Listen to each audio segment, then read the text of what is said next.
Return ஒரு line இருக்கு. அதுக்கு கீழே என்ன இருக்கு? System dot out dot print dot எண்டுன்னு இருக்கு. இப்போ இது என்ன பண்ணுனா ரிட்டர்ன் ஒரு கீவேர்டை பார்த்த உடனே என்ன பண்ணுனா அந்த ஃபங்க்ஷனை விட்டு ப்ரோக்ராம் விட்டு எக்ஸிஸ்ட் ஆயிடும்னு சொல்றாங்க. புரியுதா? ஸோ இதான் வந்து ரிட்டர்ன் ஸ்டேட்மெண்ட்டோட main function. So return statement பார்த்த உடனே என்ன பண்ணும்? எக்ஸிட் ஆயிடும்னு சொல்றாங்க. புரியுதா? ஸோ ஜம்பிங் ஸ்டேட்மெண்ட் கேட்டாங்கன்னா என்ன எழுதுறீங்க? பிரேக்னா என்ன, கண்டினியூனா என்ன, ரிட்டர்னா என்ன. ஓகேவா? ஸோ இது வந்து உங்களுக்கு வந்து 16 மார்க்காகவும் கேட்கலாம், மேபி பிரிச்சு கேட்கலாம். கண்ட்ரோல் லூப்பிங் ஸ்டேட்மெண்ட் தனியாக எழுதுங்க, இல்லைன்னா செலெக்ஷன் ஸ்டேட்மெண்ட் தனியாக எழுதுங்க அப்படின்னு எழுதினாலும் பிரித்து எழுதிக்கணும். இது ஆல்ரெடி படிச்சிருப்பீங்கன்னு நினைக்கிறேன். ஸோ இப்போ நம்ம அடுத்து என்ன பார்க்க போறோம்னா எல்லா ப்ரோக்ராமையும் வந்து ஃபார் எக்ஸாம்பிள் வந்து இப்போ நம்ம ஒரு வீடுன்னு எடுத்துட்டோம்னா அந்த வீட்டுக்குள்ளார யார் வேணா உள்ள வரலாம். அது வந்து ஹால் வந்து எல்லாருமே லிவிங் ரூம் எப்படி இருக்கும், யார் வேணா வந்து போகலாம் தான் இருக்கும். அதே பெட்ரூம் எப்படி இருக்கும், பிரைவேட்டாக தான், நம்ம சொல்றவங்க தான் உள்ள வர மாதிரி இருக்கும். ஸோ அதே மாதிரி டிஃபால்ட்டாக வந்து ஃப்ரண்ட்ல லான் இருக்கும், அதில் நம்ம வந்து நெய்பர்ஸ் யார் வேணா உள்ள வருவாங்க. அதே மாதிரி ப்ரொடெக்டட்னு சில ஏரியாஸ் இருக்கும். ஸோ அந்த ப்ரொடெக்டடான ஏரியாவில் நான் சொல்கிறவங்க மட்டும்தான் உள்ளே போய் அந்த இதை வந்து ஆக்சஸ் பண்ணுற மாதிரி இருக்கும். ஸோ அந்த மாதிரி கீ வேர்ட்ஸ் எல்லாம் யூஸ் பண்ணி நம்ம ப்ரோக்ராம்ஸை என்ன பண்ணலாம், கொஞ்சம் அட்வான்ஸாக யூஸ் பண்ணலாம். அப்புறம் இந்த மாதிரி யூஸ் பண்ணுறதுனால என்னோட ப்ரோக்ராமிங் என்ன ஆகும், ரொம்ப செக்யூர்டாகவும் இருக்கும், அதே மாதிரி கொஞ்சம் ஈஸியாகவும் இருக்கும். ஏன் இது ஈஸியாக இருக்குன்னு சொல்கிறாங்கன்னா, நான் ஃபர்ஸ்டே எக்ஸாம்பிள் சொன்னேன். ஒரு காலேஜ்னு எடுத்துக்கலாம், சரியா? இப்போ நான் வந்து பப்ளிக் கிளாஸ் கேப் காலேஜ்னு வச்சுட்டேன். ஓகேவா?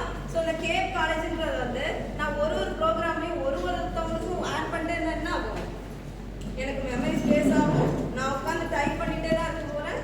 ஸோ எனக்கு வந்து டைமும் வேஸ்ட் ஆகும். கரெக்டா? ஸோ அதுக்கு பதில் நான் என்ன பண்ணுறேன், பப்ளிக்னு ஒரே ஒரு லைனில் வந்துட்டு கேப்னு சொல்லிட்டு இங்கே படிக்கிற 1000 ஸ்டூடெண்ட்ஸையும் ஒரே போர்ட்டலில் நான் என்டர் பண்ணுறேன். கரெக்டா? ஸோ அதுக்காக தான் அது. அதே மாதிரி ப்ரைவேட்டில் என்ன பண்ணுவோம்னா நம்ம வந்து தனித்தனியாக ஒரு ஸ்டூடெண்ட்ஸுக்கும் மார்க் போடுறோம். ஸோ அதுதான் பப்ளிக்கும் ப்ரைவேட்க்கும் ப்ரொடெக்ட்க்கும் உள்ள டிஃப்ரென்ஸ். புரியுதா? இப்போ நான் அதில் கொஞ்சம் எக்ஸாம்பிள்ஸ் காட்டுறேன். உங்களுக்கு ஏதாவது டவுட்ஸ் இருந்துச்சுன்னா கேளுங்க.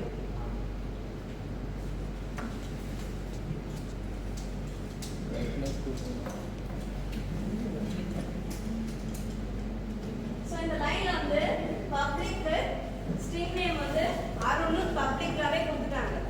ஏன்னா மெயின் ஃபங்க்ஷனுக்கு மேலேயே வந்து கொடுத்துட்டாங்க பப்ளிக்காவே. சரியா?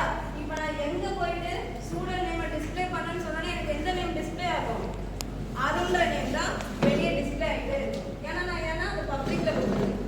ஸோ அதனால வந்து அது டிஸ்ப்ளே ஆகிட்டே தான் இருக்கும்.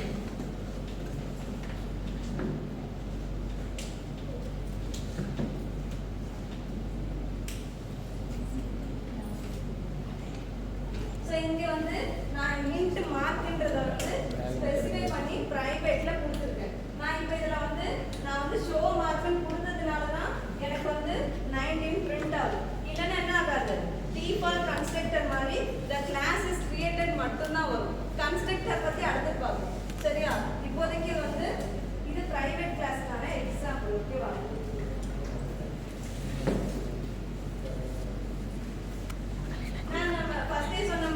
பப்ளிக் பிரைவேட் எதுவுமே யூஸ் பண்ணல, சிம்பிளா வேகா ஒரு ப்ரோக்ராம் அடிக்கிறேன்னா ஸோ அது என்னவா எடுத்துக்கும், அதுக்குன்னு ஒரு ஃபார்மட் இருக்கும். இப்போ நீங்க ஃபார் எக்ஸாம்பிள் கேன்வா நிறைய டூல்ஸ்லாம் இருக்குல்ல, ஸோ அதில் டெம்ப்ளேட்ஸ்லாம் இருக்குல்ல, அந்த டெம்ப்ளேட்ஸ்லாம் என்னன்னு சொல்லுவீங்க, டிஃபால்ட்டாகவே இருக்கும்.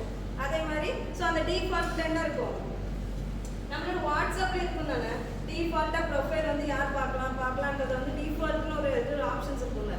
ஸோ அந்த மாதிரி கொடுத்துட்டோம்னா அது வந்து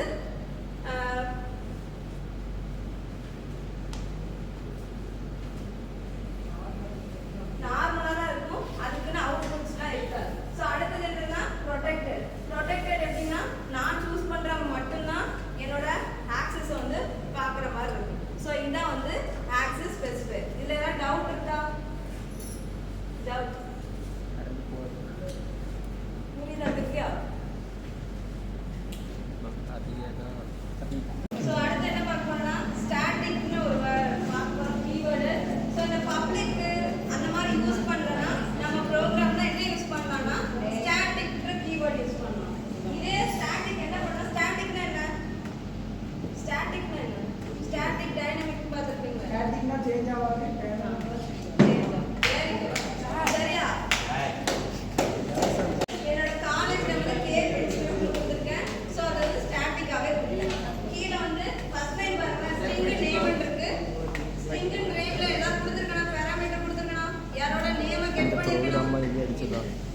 லைன்ல என்ன பண்ணிருக்கேன்னா static string college is equal to cable கொடுத்துருக்கேன். கரெக்டா?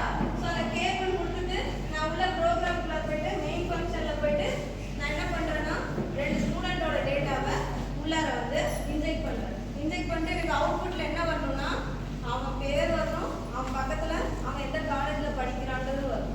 சரியா? ஸோ அதனால என்ன பண்றோம்னா ஸோ இந்த ப்ரோக்ராம்ல ஸ்டாட்டிக்ல நான் கேபிள் கொடுத்துட்டேன். ஸோ எனக்கு அவுட்புட் எப்படி வரும்னா ஸோ அருண்றவங்க கேபி இன்ஸ்டியூட்ல ஒர்க் பண்றாங்க. ஸோ படிக்கிறாங்க. ஸோ அதே மாதிரி பிரியான்றவங்க கேப்ல வராங்க. ஸோ இந்த மாதிரி ஸ்டாட்டிக் கீவேர்ட்ஸ் யூஸ் பண்ணுறோம். ஓகேவா? புரியுதா? ஸோ அடுத்து என்ன பார்க்க போறோம்னா கன்ஸ்ட்ரக்டர்ஸ் பார்க்க போறோம். ஸோ இந்த கன்ஸ்ட்ரக்டர்ஸ் என்ன பண்றாங்கன்னா இப்போ நான் வந்து ஒரு மொபைல் ஃபோன் வாங்குறீங்க. வாங்கினோன்னே என்ன பண்ணுவீங்க? பவர் பட்டனை ஆன் பண்ணோன்னே என்ன வரும்? ஃபர்ஸ்ட் எடுத்தோன்னே என்ன வரும்? லைட் வரும். விண்டோஸ் எடுத்தோன்னே அதான் வரும். லைட் வரும். எத்தனை மொபைல் உள்ள போனா போனோட மெயில் ஐடி கேட்கணும்னு நினைக்கிறேன். கரெக்டா?